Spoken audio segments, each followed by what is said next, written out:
Resource Committee meeting order, please, 5 o'clock.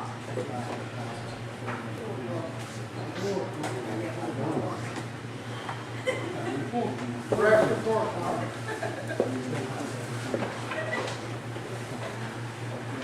Brother Dick Lane, would you leave the president?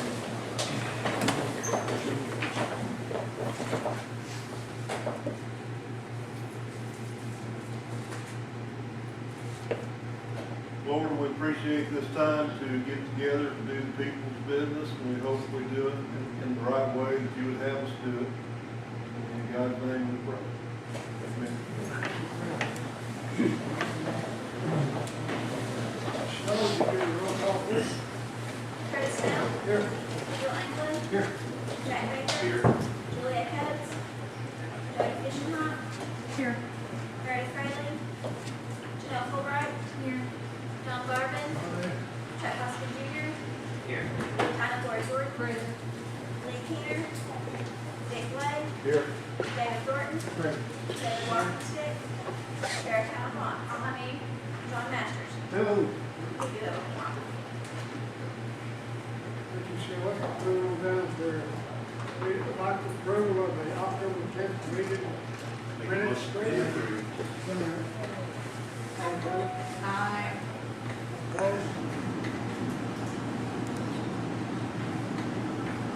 Moving down to the reports, Management Resources, Matt Witt. Chairman, I've never given one at this location. Do I stand here, or do it in the middle? Do I have your line? Raise your hand, Andy. Well, I hope you all can hear me. You have my report, so I'm not going to read that. There are a few highlights. First, I should mention is that after the election, the reorganization team came to me and asked if I would fill in as an interim conduit for signature authorities and so forth. So I am not the group leader of management resources nor the acting. I'm just filling in for the time being until those organizational schematics are finalized. So I should probably mention that first of all. In the report, under natural resources, I did want to mention to you that our Delonaghy shop is at Vian with some of our equipment. We are building a new addition to, or assisting with a new addition to their sports complex, and we're working on their running track right now. I imagine we're going to be there quite a while, so that's the Vian sports complex. For planning and development, you have the list of construction there in front of you. If anyone is curious, I can send you around a memo, or I can email this memo to you that has the latest construction actual highlights. This one also has a picture of the Bonita Clinic and the No Water Food Distribution Center. So I have that too if anybody wants to see it, or I can email it as well.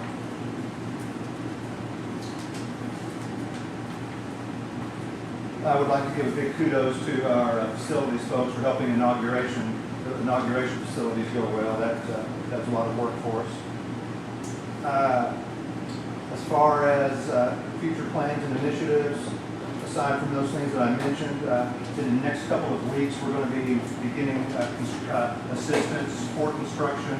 We're going to be doing a lot of right-of-way clearing for the new Kenwood water system.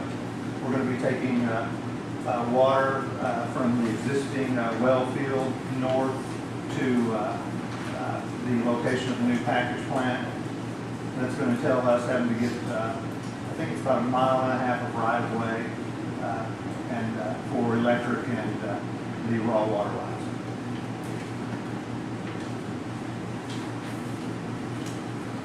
That's really all I have. I know that there were a couple, oh no, I'm sorry, I had one other thing before I go to questions. In Adair County, I know this isn't the best way to do this, but I'll just pass this big map around. I have some small maps for everyone. In Adair County, last Friday we closed on 113 acres. It's the Lackey property. And what's very important to know, other than the fact it's 113 acres, is that We have a tribal trust unit, CMS 83, 813 acres that the tribe has never had access to before because it's landlocked. This 113 acres gives us access to this for the first time. And maybe you could take, if you all can share one, maybe share one between 2 or 3 of you. But it's been a pet peeve of mine ever since I've been here that we don't have access to 83. It's a, as I said, it's 813 acre unit. It has Indian Creek running through it. It has 3 80-foot plus waterfalls on it. It's probably the most, it's at least ties for the most scenic tract of tribal land we have. So it's a gorgeous piece of property. And that's all I have to report. I'm here to answer your questions. I have a question. Here. Mr. Chairman, is it next month that we have the burn policy and the gathering rights schedule as a presentation? I spoke with Gail on that, and she thought that it would go better if we put it off a month and did it in December because of the electronics. I have an outline that I wanted to give you today of what I wanted to go over with you. Can you email it to me? I can.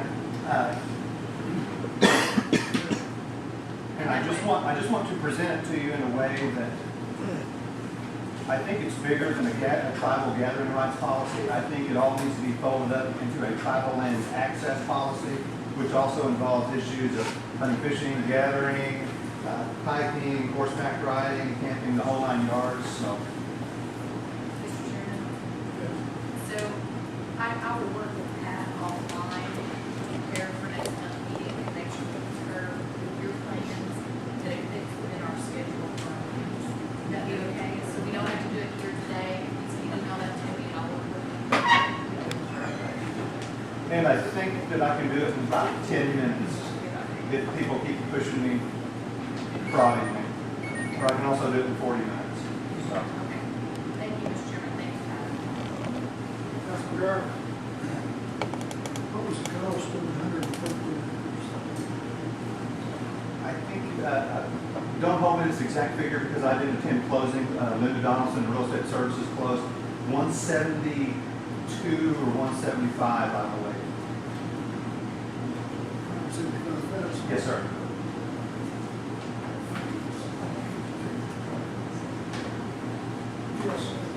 Is this in South Adair County? South Adair County. It's in the Oak Ridge area. About a stone's throw from Arkansas. Very southern part of Bell. We have one other landlocked tract that I'm working on now that's larger than this, and that's CMS 62, and it's 980 acres. Are we gonna be able to get it tonight? We're going to do our best working. I'm actually trying to, there's a 10-acre tract of old, abandoned, restricted land where the allottee actually lived in Nowata County. This was 10 acres of just additional lands he's got. We're looking into that ownership to see if, number one, there is any heirship, and then maybe trying, if we can get that 10 acres, then that would be much simpler and less expensive. If not, we're going to have to go up through rock fence.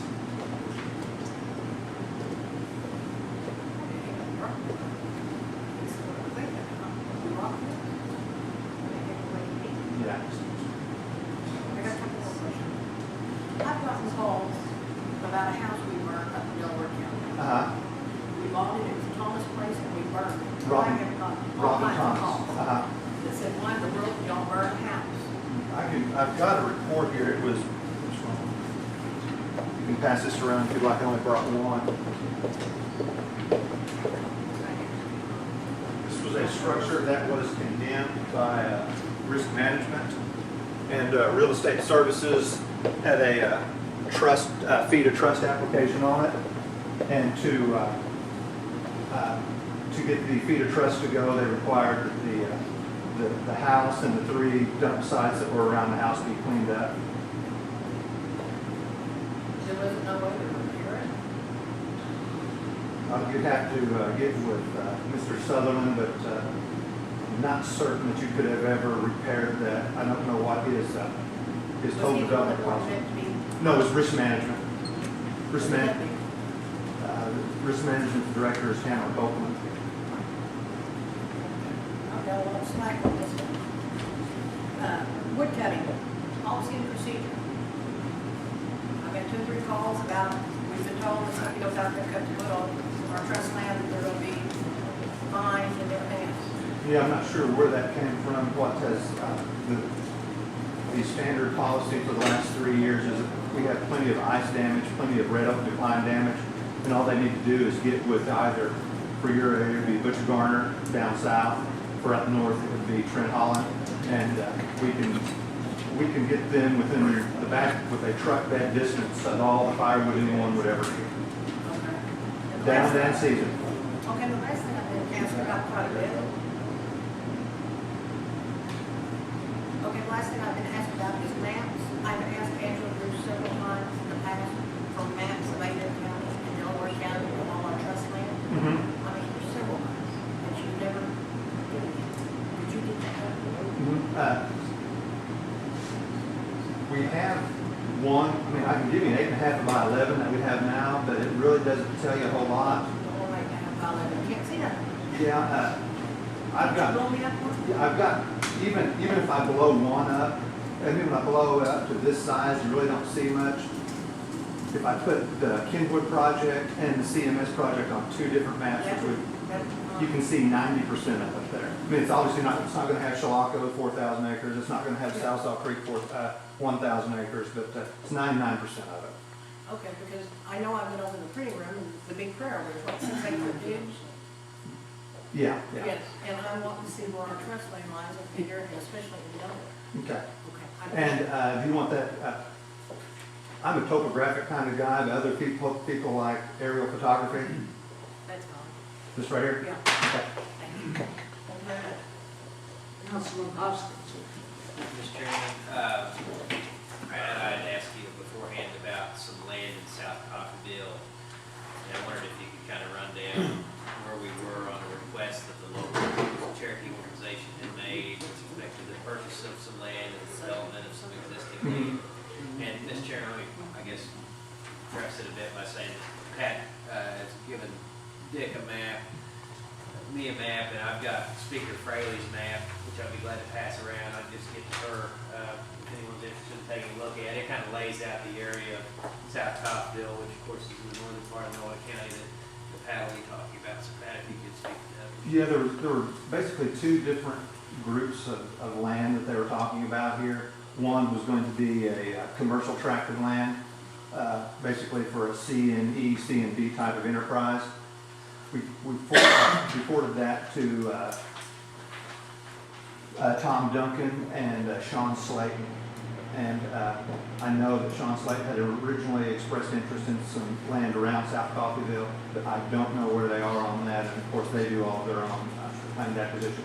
As for the residential use tracts, we did meet with David Sutherland and Meredith Fraley then, who was acting in a wee bit more than her present capacity as council member.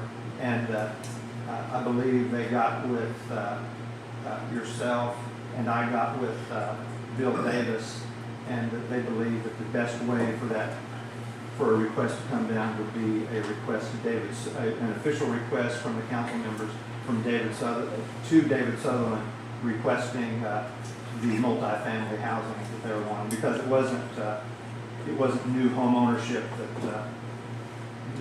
that my program does. So it really needed to be a request from the community to the council members, because it would require, I think, an amendment to the housing plan. So apart from, and does that require the purchase of additional land up there, or is that on the land we've already purchased with the No, all of those tracts that you see highlighted there, with the exception of one that says the NAFI land, all of those would be new purchases. Every single one of them. I did have a question about the one that says NAFI Tribal Tract. That actually isn't the name of the fellowship building that's pointed to there, unless I'm way off. I'm gonna step around here and look at Mr. Layton now. Well, I don't think it is. Yeah, I'm sorry, I got the two on the right correct, I didn't get these other two correct. I blew this up right before I came, so the red is NAFI and the blue is the request. So the NAFI tract houses our community building up there, and then some land on which we think, we could develop some housing. Yes. Because it is Yeah. land purchased by NAHASDA funds. Is that No, key? that was purchased with Riverbed. Riverbed funds. But we still could develop Yes. housing. Linda, you don't have any paper, you don't have a lease on that with NAFI, do you? Not yet, Okay. we were working on one. All right. So, but the idea that we put in some kind of senior housing, I think is Yes. what they're suggesting. That would require an amendment to the Indian Housing Plan. That's what Mr. Sutherland was And thinking. I probably should and will direct some of these questions to Mr. Sutherland. But single-family dwellings, and he can speak to this, could be Yeah. constructed without amending. That's anything. correct. And there's, on the west side, that blue tract those are two existing single-family dwellings that could also be purchased with the HOSDA money and refurbished to, the required standard. What is the tribal, is it railroad? It's an old railroad right away. Did that revert? That did not revert us. Yeah, that one has reverted. That's an issue we've discussed before, but you and I have discussed that before, and I think, have we not, about whether that reverts to Cherokee Nation or not. They have, but the rule on that is it reverts to the adjoining landowner. And I think that maybe I know several people have claimed that that's tribal land. Is that something we need to research, since there seems to be some Yeah, uncertainty? several people, including I know you've researched it, but in this particular tract, do we own the adjoining land? No. Yeah, so maybe you've researched it, result We in. have researched that, it goes to the adjoining landowner. So I appreciate your patience, Mr. Chairman, but adjacent to this railroad land, there's that triangle in blue. What is that? It's got that mini storage facility on it and a vacant piece of property. But we do not own that. Do not own it. That is one, when I first met with the real estate agent up there, that's the one that they had targeted for the elderly housing. Okay, so at this point, we need to direct some questions to Mr. Sutherland and. We did speak with Mr. Davis on it, and it just needs to come from that end instead of from our end, based upon the IHP and requirement. And I think it is coming from their end. I think they are asking Yeah, that. they are. Okay, so I understand what the next steps are. Okay, I appreciate that. Thank you. Councilman Keenan. Thank you, Mr. Chair. Is there any encroachments on section 83 you knew of, or know of? On CMS 83, Yes. there's some roads, and from my understanding and just from the rumors over the last 2 decades, it's been leased out for hunting by the adjacent landowners. Is that, have been turned in to the marshal service? May not have to after we've informed our tribal citizens. I think we're going to have a fairly large presence down there the first day of deer season. Okay. Councilman Lloyd. Thank you, Chairman. Let's go back to that railroad easement. Is that not ours now? I know more people have told me that it's ours than haven't. Linda's the first one that has, so. But you know how the city is up there, so.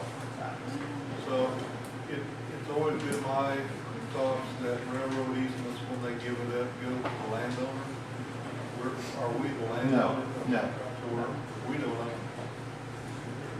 I was just reporting to me what the city had Mr. Davis reported. seems to think that it reverts back to the Cherokee Nation because it was done, the railroad came in before state. Who's that? Mr. Davis. Oh, okay. Yeah, Linda would be the expert on that, not me. So do we need to put somebody on that, or so we know for sure? Because we're walking around using it like it's ours. I can send you some information on it if you'd like, because there is a lot of research on that that says it's not ours.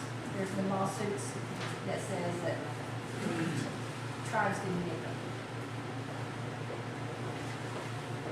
So, do we just assume we don't, or do we try to get We it? don't, because, That's why I always, my family inherited some of that type of property one time, many years ago, back in the fifties. And it came to the landowners and probably should have gone back to our tribe had it been, had that rule been in effect. That's why I'm wondering about that. Mr. Davis thinks that the tribe, I really don't think so. and we got, it's the adjoining landowners unless it's in a municipality and then it goes to the city. So it may belong to the city. Have they claimed? And that may, Is this like a gold rush, we all go play? What's going on? this may be I'll actually send you inside some of that. information on it. Maybe in the DOT right away too. Can't see that, that changes some stuff too. So, Okay. Well, it cuts quite a ways through the little community. yeah. Okay, and another question I had, and Mr. Snell has told me that, Chairman Snell has told me we don't have 7,000 to 10,000 contiguous acres here close to, in the 14 counties. Grazing land, I think. Is that correct? Between the Kenwood project and the Canyon Springs project and a few other really small projects, we have about 46,000 acres of tribal trust land. Wooded land, grazing? It's about 60% grazing or developed. For example, that 46,000 acres includes the land that you're sitting on. Well, maybe not this, but the land that the complex is sitting on. So, is it contiguous? There's a lot of it that touches each other by a corner, which of course, geographically speaking, doesn't give you the right of conveyance across that. We still have a lot of, 10-acre tracts to almost 1,000-acre tract that's landlocked. What do we have for slaughter? 4,000 acres, give or take. You know the exact number? It's around 4,000 now. It's around that. Is it farmer ground? Or- It's both till land and pasture land. And we lease it out? It's all, I believe, all of that's leased. How long term? 3 or 5. Up for renewal in 2012. The reason I ask is the wild horse and preserve program. I see a lot of wealthy men making a lot of Yeah. money. Type of project. Chairman Snell and I talked about it. We didn't know if we had enough continuous acres to interest together. We actually looked into that program when we were being promised, promise is not a good word, but we were going to get title to some of the old Sequoia Fuels Corporation land that was looked into back then. That was going to be about 12,000 acres. Of course, that didn't come to fruition, so the Wild Horse program didn't come to fruition. But as far as getting 4,000 acres of contiguous land that's suitable for grazing for horses, it's going to be tough. We could come up with some 2,000-acre tracts that would be really close to each other, but one square 4,000-acre tract of land. Well, I know a place south of me that was 7,000 acres, and that was just about me, if they would say. On a personal basis, I don't know if they'll do a drive with a smaller tract.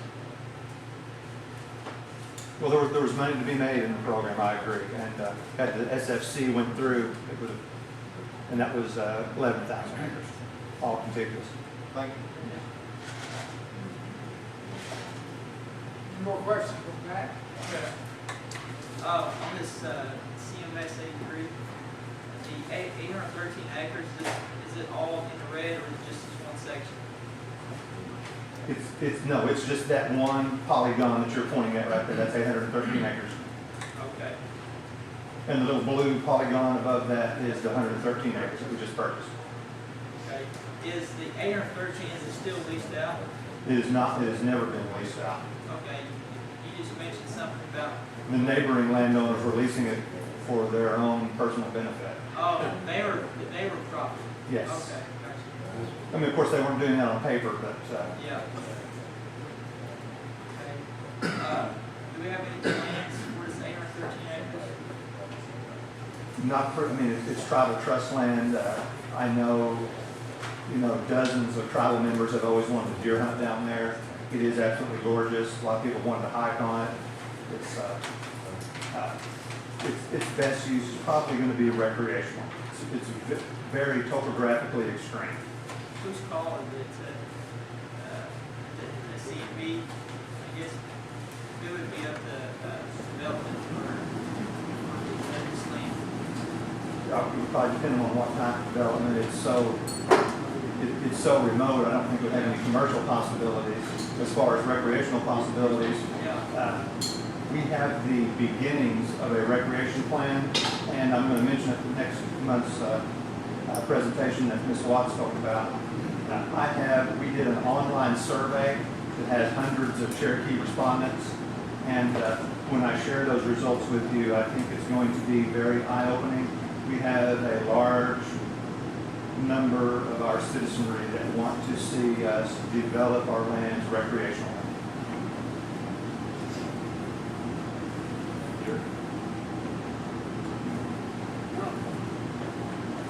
That's it, thank you. This land here, how many acres is it? That's 57, I believe, and that's about 400 and some odd. I could get you the exact figure at the office. We have a lot of land in that area. So by buying the 113 acres, you were able to basically put all these two Yes, ma'am. tracts, 400 acres and 800 acres together. Yes. So we now have a contiguous piece of in excess of 1,400 acres. Yes, ma'am. Now, these other pieces down here, they're trust land also? Yes, ma'am. All of that in the red is trust. Okay, and we have access to everything now? No. Some of these are Some of those are still landlocked. Still landlocked? Yes, ma'am. And I am working on as I said, the 960 acre CMS 62. That's what we're working on now, trying to get access to that. All right, thank you. Councilman Garrett, I have a couple more questions concerning this 113 acres. Is that private sale or auction? Private sale. Is there a realtor involved? I'm sorry? Is there a realtor involved? No, sir. What was the asking price? He agreed to appraisal. Who appraised it? Jerry Cisco. Pardon me? Jerry Cisco Appraisals. I believe it's Cisco Appraisals here in Tahlequah.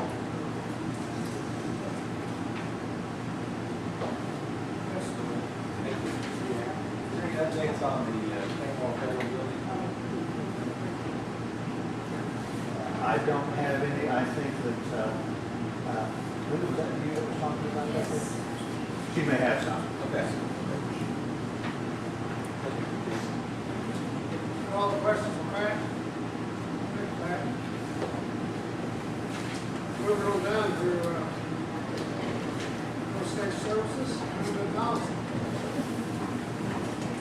Good afternoon. I have my report, and I think Pat shared with you, the property law and lackings. And we had a meeting with our lessees at the last Tuesday night, and that went pretty well. We went over what our expectations on our leases were, and we're going to meet again with the lessees towards the Kingwood area tomorrow night. And we'll be meeting with them at 6, and we're going to, I think we're providing hamburgers and hot dogs for them. So we'll have a meeting tomorrow night at Bill Hollow, 6 o'clock, and we'll have our meeting at 6:30, so that we will go over our lease. Because we know what happens to leases. They get their lease, they read it one time, they know when to make their payments, and they put it in the drawer. So we want to remind them that we expect them to pick up the spring if they're doing hay, and is they're got a dead animal, we want it taken away. And there are some little housekeeping things that we want to make sure that they're aware of. Plus the fact that just because they're leasing the land for grazing or for hay, that doesn't mean that hunters can't come on the land and hunt. They don't lose the hunting rights. So, that's one of the things that we just want to make sure that they're aware of. So, that's all, and, that's about all I have. Any questions? Any questions on that? This sounds clear.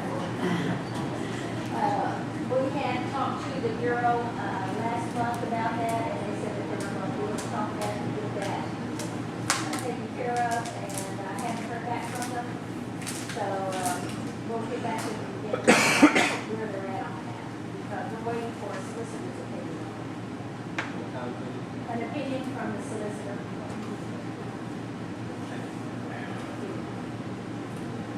Anything else? Any more questions for Linda? Thank you, Linda. Moving on down to environmental programs, Tom Elkins. Good evening. You have our report in front of you. Again, we've started out the new fiscal year, and some of our numbers are relatively low, but we came out pretty well, the goals that we had planned for last year. Depending on how the administration and the housing authority might be changed a little bit, our activities might change a little bit with that. For building houses rather than doing other things with it, what we do changes a little bit. So we'll probably just change with however that changes, we'll be right behind that and maybe tweak some of these numbers or what we do a little bit. There is one thing on here, I say that the project for the CNG construction is slated and formally to open on November the 2nd. It hasn't yet. And the holdup on that is all of the equipment is there, everything's on board. We're waiting on what's called a dryer. When natural gas is piped at a distance, it has a measure of moisture in it.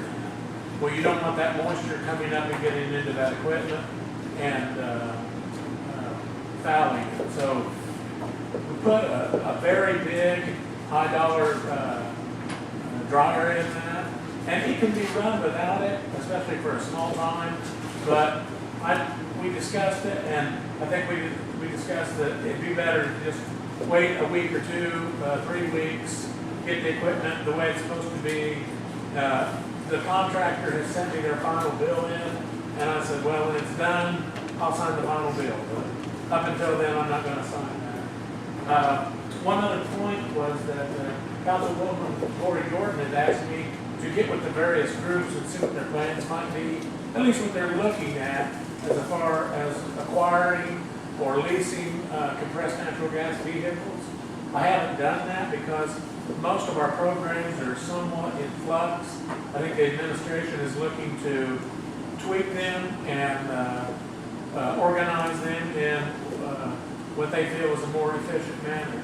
And so I spoke with her, and as soon as that's done, I'll certainly get with those groups, see what their interests are in CNG vehicles, and I'll report that back. And if you have any questions, I'll be happy to answer them. Any questions for Tom? Thank you, Tom. Yes, sir. Moving on down to old business, I see none. New business, I see none. Anyone have any announcements? Yes, Chair.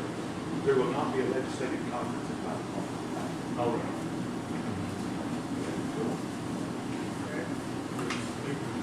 Moving on down to next scheduled meeting is December 12th, 4 o'clock. For adjournment. Oh, more question? Sure. I have one more point I meant to bring out, and this will be at the Resource Committee, but the Cherokee Nation received what was called the Golden Paddle Award from a group in Arkansas for some of the work we've done on the Illinois River. Yeah, I don't know if it's actually a golden paddle or what. I hope it is, not just gold plated. But they want to come down to the next council meeting, not this one tonight, but the one next month, December 12th, and they'll be presenting an award to the nation for that. So look forward to that. Well, I've been doing a job. Yeah, there you go. Chairman? Second. All in favor? Aye. All opposed? Yeah. Good, Chair.